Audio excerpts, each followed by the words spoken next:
Saya punya seorang kakak perempuan, dia bilang ingin minta cerai pada suaminya dikarenakan apa ini? Suaminya seorang pemakai obat terlarang. Semoga Allah kasih hidayah. Dan saat ini suami beliau sedang ditahan di lembaga permasyarakatan dikarenakan melakukan tindak penipuan.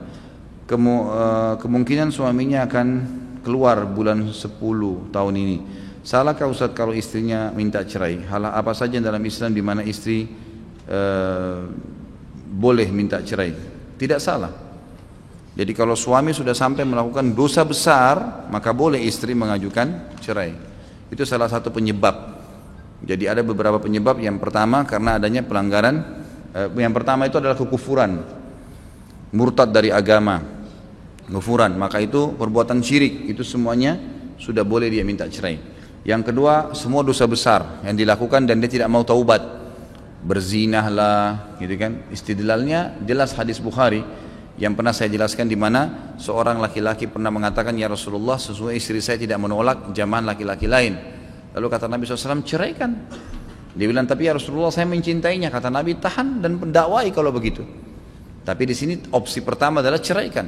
Artinya di sini kalau memang dia buat maksiat itu sebesar, ya sudah. Gitu kan? Kalau dia tidak mau taubat, ya kalau kita aja taubat dia masih mau, ya itu tetap opsi pilihan. Tapi wanita boleh di sini mengajukan karena masalah ini, gitu kan?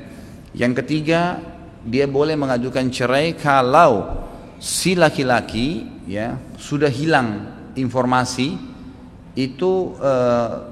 Yang paling kuat pendapat ulama kurang lebih 2 tahun.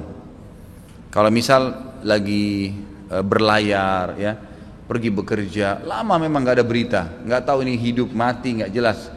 Kalau sampai 2 tahun dia tidak ada informasi, maka perempuan sudah punya hak secara hukum Islam untuk mengajukan cerai. Yang selanjutnya, yang keempat adalah tidak mendapatkan haknya. Tidak mendapatkan hak, memang dia tidak dapat, ada hak-hak wanita, perlindungan, pendidikan, nafkah, ya kan, kebutuhan biologis, itu semua adalah hak. Maka dia boleh ajukan.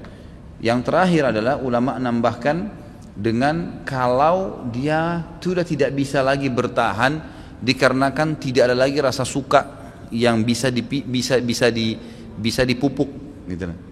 Seperti pernah ada terjadi seorang sahabiat yang menikah dengan seorang sahabat, kemudian makin hari dia makin benci dengan suaminya.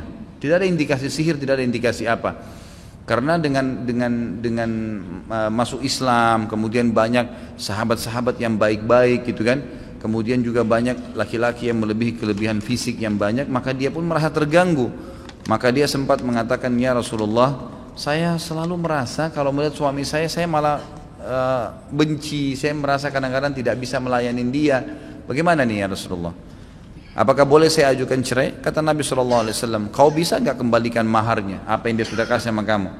Dia bilang, saya kasih ya Rasulullah, saya kembalikan. Kata Nabi SAW, baiklah kalau begitu, gitu kan? Baiklah kalau begitu. Tentu di sini bukan kita buka pintu perceraian, tapi kalau seorang wanita kata para ulama bertahan, maka itu jauh lebih baik. Itu jauh lebih baik.